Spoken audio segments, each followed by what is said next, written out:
आप लोगों ने यह कहावत तो सुनी ही होगी कि ओल्ड इज गोल्ड, और यह बात WWE के सुपरस्टार में हमेशा से ही फिट बैठती आई है, क्योंकि आज भी WWE के पुराने खिलाड़ियों के दम पर ही चल रहा है। WWE को काफी लंबे समय से देखने वाले लोग मेरी इस बात को बिल्कुल भी नकार नहीं सकते कि WWE आज भी पुराने खिलाड़ियों के दम पर चल रहा है, चाहे वो गोल्डबर्ग हैं, चाहे वो स्टोन कोल्ड हैं।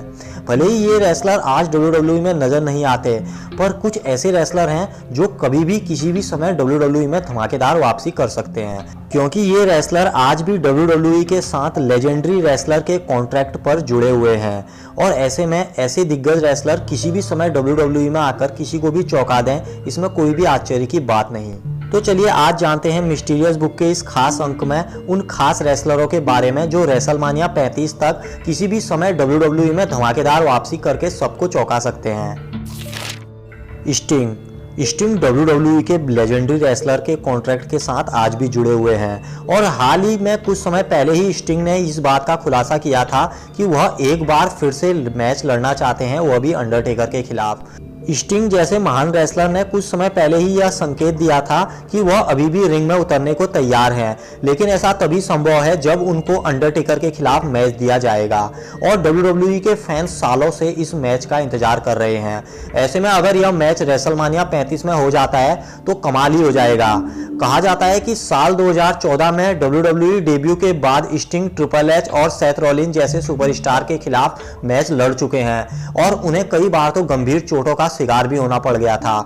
लेकिन यह बात सच है कि उनका सफर अभी भी समाप्त नहीं हुआ है। कुछ समय पहले ही स्टिंग जब WWE में रिक फ्लेयर के बर्थडे मनाने के लिए आए थे, उस समय फैंस खुशी के मारे पागल हो गए थे। ऐसे में एक बात तो तय है कि अगर विंस मैकमैन चाहें तो यह मैच हो सकता है, और स्टिंग को विंस मैकमैन हमेशा से ही चाहते हैं, और स्टिंग अगर WWE में एक बार मैच लड़ने आ जाते हैं तो ऐसे में WWE की रेटिंग का उछाल हो जाना 100% बिल्कुल तय है।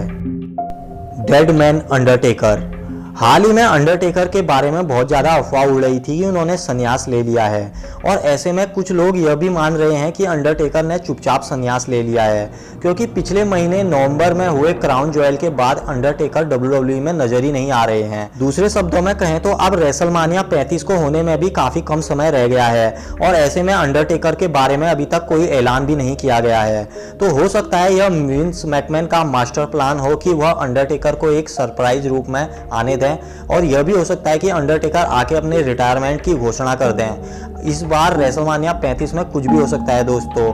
इसके साथ ही संभावना यह भी हो रही है कि स्टिंग के साथ उनका मैच भी हो सकता है, क्योंकि कुछ समय पहले ही स्टिंग ने यह बात का खुलासा किया था कि वह मैच लड़ने आएंगे तो सिर्फ अंडरटेकर के साथ ही मैच लड़ेंगे। तो कुछ भी इस बार रेसलमानिया 35 में हो सकता है, और यह भी हो सकता है कि अंडरटेकर आए ही नहीं।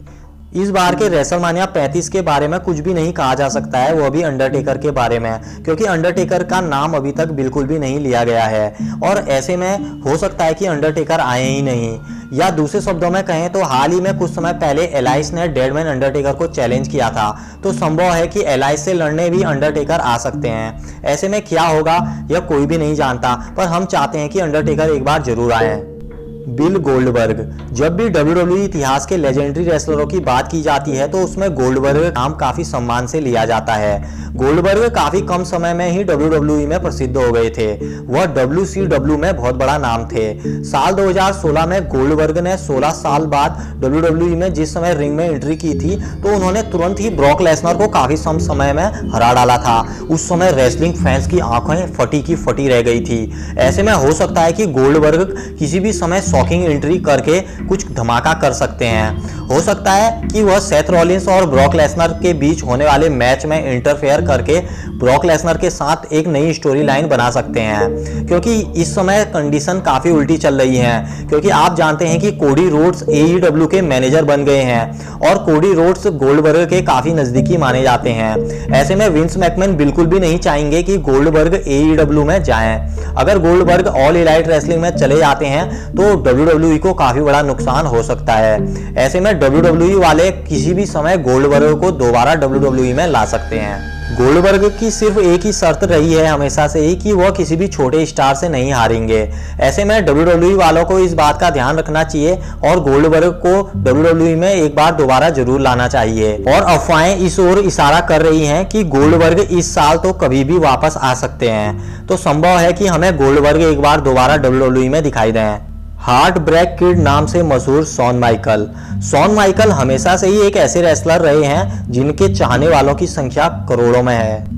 शॉन माइकल पुराने समय में भी फैंस के काफी चहेते थे और आज भी वह फैंस के काफी चहेते हैं। जब रेसलमानिया 26 में अंडरटेकर ने शॉन माइकल को रिटायर होने पे मजबूर कर डाला था तो उस समय पूरा रेसलिंग जगत रोने लगा था। दूसरे शब्दों में कहें तो शॉन माइकल किसी भी समय WWE में एक बार फिर से वापसी कर सकते हैं, क्योंकि अफवाहें उड़ रही हैं कि बतिस्टा और ट्रिपल एच के बीच जो मैच होने वाला है उस मैच में शॉन माइकल चुपचाप एंट्री करके ट्रिपल एच की मदद कर सकते हैं, क्योंकि बतिस्टा ट्रिपल एच के साथ जो मैच कर रहे हैं, ऐसे में संभावना इस ओर इशारा कर रही हैं कि बतिस्टा ट्रिपल एच का कैरियर खत्म कर सकते हैं। तो हो सकता है शॉन माइकल ट्रिपल एच की मदद करने आ जाएं। स्टोन कोल्ड स्टीव ऑस्टिन हमेशा से ही WWE के कोहिनूर हीरे रहे हैं। ऑस्टिन एकमात्र ऐसे रेसलर हैं जिनकी मौजूदगी से ही WWE को करोड़ों का मुनाफा हो चुका है।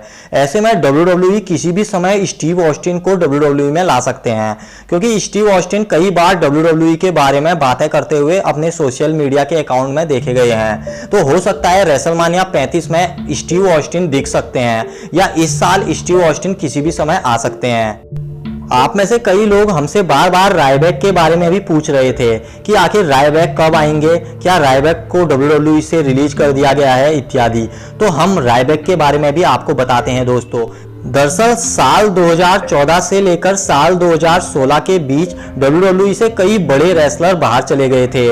उस समय रायबैक भी एकमात्र ऐसे रेसलर थे जिन्हें WWE से बाहर का रास्ता दिखा दिया गया था, क्योंकि कई लोग मानते हैं कि रायबैक का WWE के कुछ अधिकारियों के साथ अनबन हो गई थी।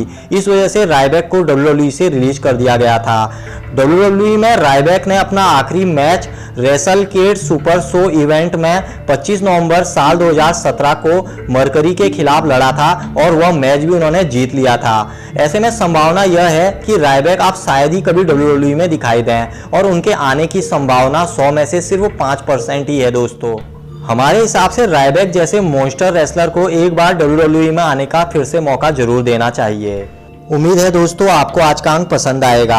आप लोगों की इन दिग्गज रेसलरों के बारे में क्या राय है, आप हमें कमेंट करके बताना न भूलें। इन दिग्गज रेसलरों के लिए कम से कम 10,000 लाइक तो बनते ही हैं, क्योंकि ये ऐसे रेसलर हैं जिनकी वजह से आज WWE बहुत बड़े मुकाम पर है और ऐसे दिग्गज रेसलरों को WWE में एक बार फिर से जरूर आना चाहिए।